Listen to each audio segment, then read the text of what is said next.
Okay, welcome back. This is part 2 of lesson 8.2 on component vectors. And so we have this question: what if the vectors start and endpoints are given? So they don't necessarily start at 0, but we do know where they start and end. So we can see here we have a line that starts at -2, -2, and ends at 4, 3. Draw it and find its components. So first we're going to draw this original line. So we know it goes to -2 and then down to -2. So we'll draw a dot. And then it goes over to 4 and up to 3. Draw that dot. And then we will connect those two lines.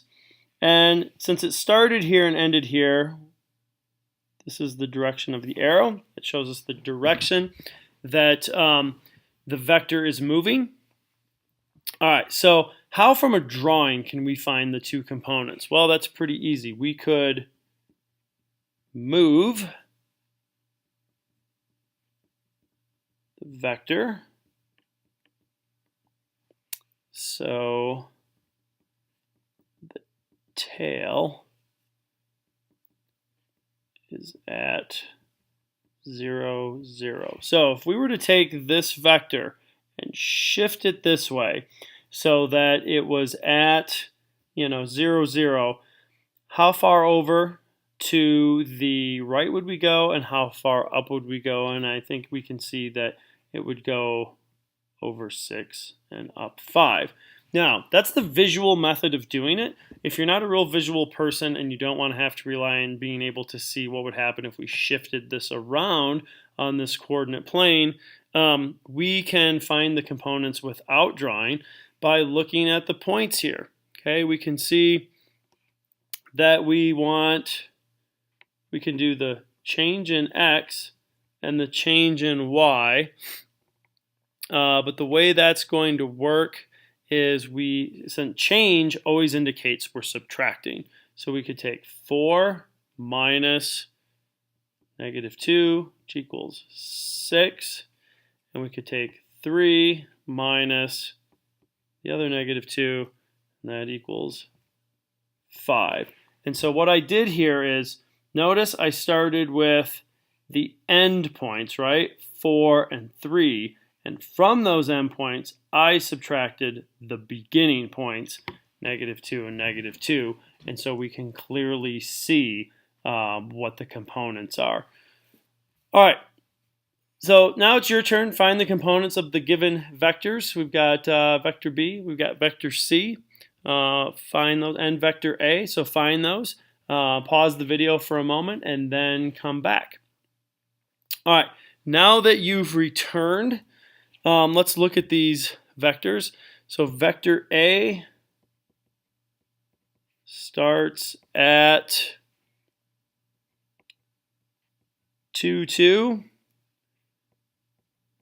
and it ends at -5, -6. So again, you can see its beginning, you can see its end. And so we would want to look at those changes, right? What's the change in x? What's the change in y?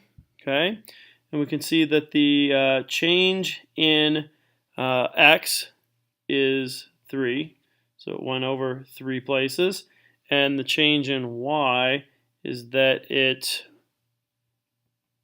decreased by -8. Okay, so we can see we went down and over.